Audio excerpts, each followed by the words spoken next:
para vocês também. Está em Colossenses, no capítulo 1, o verso 24 a seguir, 24 ao 29. Palavra do Senhor. Então, Colossenses, e antes da leitura, deixa eu dizer o seguinte. Os evangelhos, eles foram escritos e trazem princípios de Deus para que o cidadão da terra se torne cidadão do céu. Então veja, somente através dos evangelhos, ou o evangelho de Jesus Cristo, é que um cidadão dessa terra pode se tornar cidadão do céu. Então, se não existisse o evangelho na Bíblia, nós não teríamos possibilidade alguma de termos nos tornado cidadãos do céu. Então, o evangelho de Jesus Cristo foi escrito para possibilitar o cidadão desse mundo se tornar um cidadão do céu. Agora, as cartas, então veja bem, as cartas dos apóstolos, elas foram escritas para que aquele que se tornou cidadão do céu, através do evangelho, ele saiba como viver nesse mundo. Como é que um cidadão do céu vai viver nesse mundo? Como é que ele fica sabendo?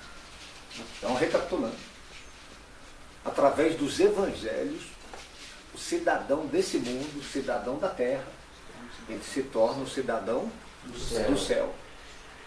E através das cartas do apóstolo Paulo, de Pedro, de João, as cartas dos apóstolos, esse indivíduo que se tornou cidadão do céu, através do evangelho, ele vai aprender como viver nesse mundo enquanto cidadão do céu.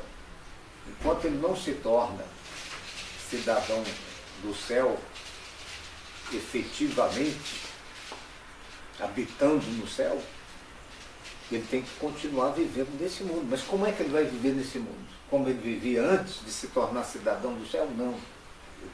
As cartas trazem princípios referenciais, regulamentações para que ele aprenda como viver nesse mundo a partir de então, porque ele se tornou um cidadão do céu através dos evangelhos de Jesus Cristo. Então isso é uma racionalização importante.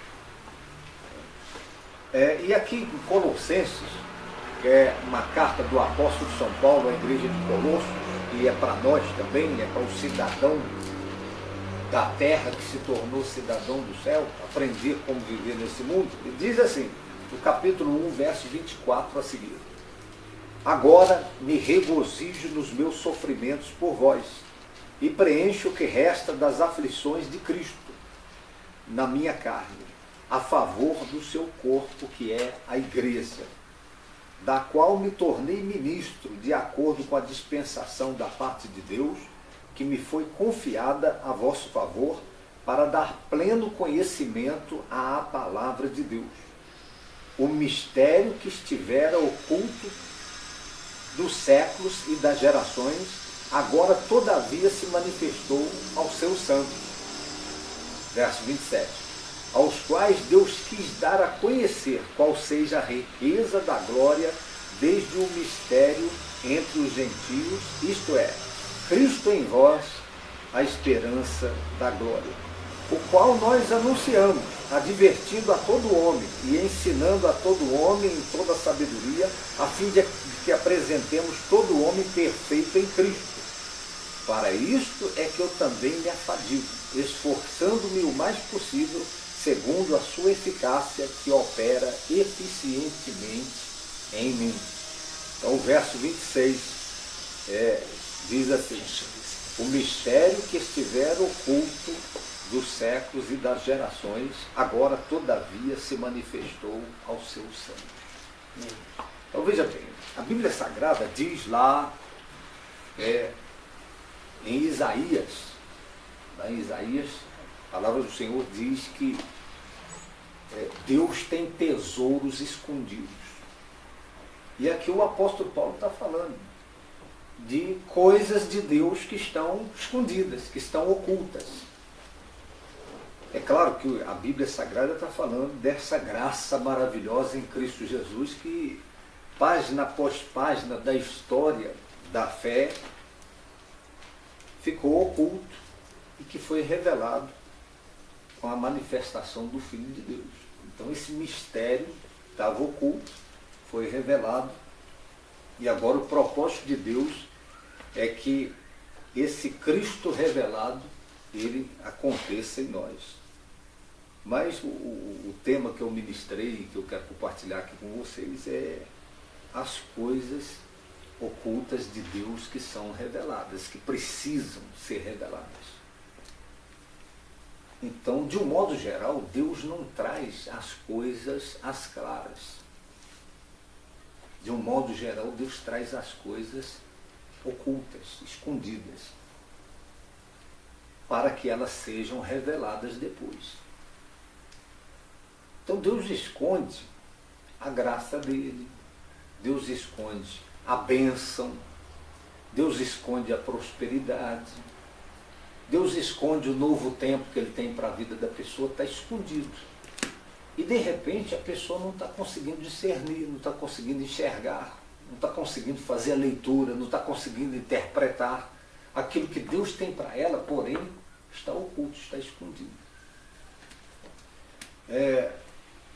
Onde é que Deus esconde a graça dele? Onde é que Deus esconde a bênção?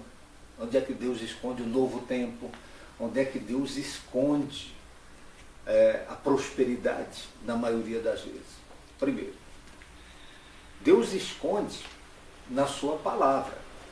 Então uma pessoa pode ler a Bíblia e encontrar na Bíblia somente o português, a gramática, a história, a filosofia, a geografia, a poesia. Mas uma outra pessoa pode ler a Bíblia e enxergar as coisas que estão escondidas nela. Então aqui na Bíblia Sagrada, uma pessoa pode encontrar aqui a salvação, que está escondida no texto sagrado, na promessa de Deus. Uma outra pessoa pode encontrar aqui a cura que está escondida numa promessa, no texto sagrado. Uma outra pessoa pode encontrar a prosperidade que está escondida aqui na Bíblia Sagrada. Então, Deus escondeu nas Escrituras Sagradas graça especial, escondeu prosperidade, escondeu saúde, escondeu o crescimento, escondeu o batismo do Estado, aqui na palavra. Por isso que a fé só vem por ouvir e ouvir a palavra. Então, quando a pessoa lê a palavra de Deus, quando ela medita, e foi o que Deus disse a Josué, Josué, não se desvie do livro dessa lei. Medita nele de dia e de noite, para você ser bem sucedido, ou seja, porque aqui está escondido o que você precisa.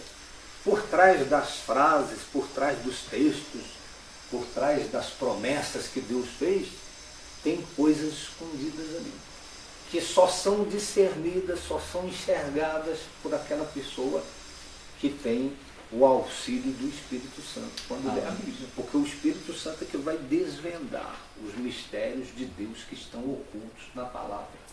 Então, volto a repetir, uma pessoa lê a Bíblia e não enxerga muita coisa, a não ser histórias, poesias, filosofias, geografias, e etc. e tal.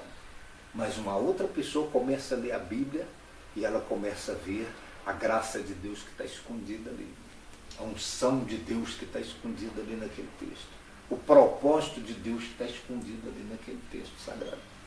Então, onde mais Deus esconde a graça dele, a bênção, o novo tempo, a prosperidade? Onde Deus esconde o que ele tem para a vida da pessoa? Segundo, Deus esconde nos problemas, nas crises, nas dificuldades. Quando surge uma crise, um problema, uma situação adversa, uma situação indesejada, a Bíblia diz, não cai uma folha da árvore sem o consentimento de Deus. Então, nos problemas, nas crises, nas dificuldades, tem coisas de Deus escondidas ali. Tem propósitos de Deus ocultos ali, naquela situação indesejada. Tem graça especial de Deus escondida ali. Tem prosperidade escondida ali. Então, eu me lembro, uma certa vez, um homem com uma certa idade. Ele trabalhou numa empresa durante anos, agora ele está com a idade já avançada, e a empresa precisou enxugar as despesas e fez uma lista de gente que seria demitida. E esse homem está voltando para casa, cabisbaixo, arrasado, está com uma certa idade, para arrumar emprego com essa idade agora é difícil. E ele entrou na lista dos demitidos da empresa. Então o caminho da empresa para a casa dele, naquele dia da demissão, que ele assinou o aviso prévio, foi o caminho mais duro que ele teve que andar na vida dele. Só que o que ele não sabia é que nessa crise, nessa dificuldade, nessa demissão, estava oculto a prosperidade da vida dele. Por quê? Porque ele ficou alguns dias ali reflexivos, o que eu vou fazer da vida? Aí pegou o dinheiro do acerto, começou um pequeno negócio no fundo da casa dele, e lutando. Então, dentro de pouco tempo, ele se tornou um empresário. Hoje, ele tem uma grande empresa e muita gente que trabalha para ele. Ele olha para trás e ele descobre, ele admite que foi naquela crise, foi naquela demissão que estava a possibilidade de prosperidade para a vida dele, de crescimento. Ele nunca iria prosperar como prosperou se não tivesse sido demitido, se a crise não tivesse acontecido, se a situação indesejada não tivesse vindo. Então, num problema, o problema de repente é o embrulho, é o pacote da bênção. Davi, quando foi levar comida para os seus irmãos, ali na frente de batalha, Golias estava afrontando o exército de Israel 40 dias. E quando Davi chega ali com as marmitas para os irmãos dele, ele escutou as afrontas. Não somente escutou as afrontas do gigante Golias, mas ele ouviu as afrontas, ele ouviu os comentários dos soldados ali. Um soldado falou para o outro, falou, rapaz, o camarada que vencer esse gigante, vencer esse guerreiro, ele vai casar com a filha do rei, vai ser herdeiro do rei, e a família dele nunca mais vai pagar imposto em Israel. Ou seja, naquele problema, que era o gigante, o problema estava embrulhando uma coroa, estava embrulhando um novo tempo para a vida de Davi, estava embrulhando o crescimento, a nova etapa para a vida dele. E é o que a gente não entende, né, apóstolo? Na hora do problema, quer desistir, quer parar. A pessoa não interpreta que ali pode ser só um embrulho. O embrulho é feio. Eu me lembro de uma época, aquela coisa de amigo invisível, final do ano e tal. Aí o pessoal tinha mania de fazer brincadeira com o outro, trazer um presente bacana, legal, embrulhado num papel de pano. Um embrulho bem feio, papel bem feio. Aí, quando o embrulho era muito bonito, podia saber que o presente não prestava, era barato, era de R$ 1,99. Aí o outro botava um presente, o cara embrulhava no papel feio e tal. Aí o camarada ia abrir meio chateado, falando, puxa, papel de pão, rapaz, porque não tem nada que preste. Quando abria, estava lá uma coisa valiosa, preciosa. Veja se não é assim que Deus faz. Deus embrulha as coisas preciosas, a graça dele, a bênção dele, a prosperidade. O Senhor Jesus, né? Jesus foi um embrulho. Jesus foi um embrulho que os judeus não souberam desembrulhar. Porque ele não tinha aparência nem formosura. Né? Não tinha aparência nem formosura. Eles olharam e falaram, poxa, como é que esse cara é rei, rapaz? E a declaração do apóstolo, ele diz assim, ó, o mistério que esteve oculto dos séculos e das gerações. Agora, todavia, se manifestou aos santos. Ao pessoal que tem o Espírito Santo. Quem é o santo? Quem tem o Espírito Santo. Aí, a essa pessoa é revelado. Ele consegue enxergar. É forte para pastor, para obreiro, para o povo de um modo geral. É um mistério, está oculto. Então Deus teve oculto ainda muita gente, e tem muita gente hoje que ainda está oculto. Está oculto, ele não consegue. A salvação está oculta. O cara escuta 10 vezes e não... A campanha que o senhor fez lá, uma ideia para 1 milhão, que é uma coisa que está oculta, que você já está ali, mas não consegue ver. A gente falou muito lá esses dias em Goiânia sobre Deus abrir os olhos de Agar no deserto. Morrendo de sede o menino e Deus não abriu o poço. Então a gente ficou lamentando, questionando sobre isso, o seguinte, o poço já existia, só estava oculto aos olhos dela. Então Deus abriu os olhos de Agar e eles não morreram de sede, conseguiram atravessar o deserto. Então o que a gente precisa já está ali. Só que saber fazer a leitura.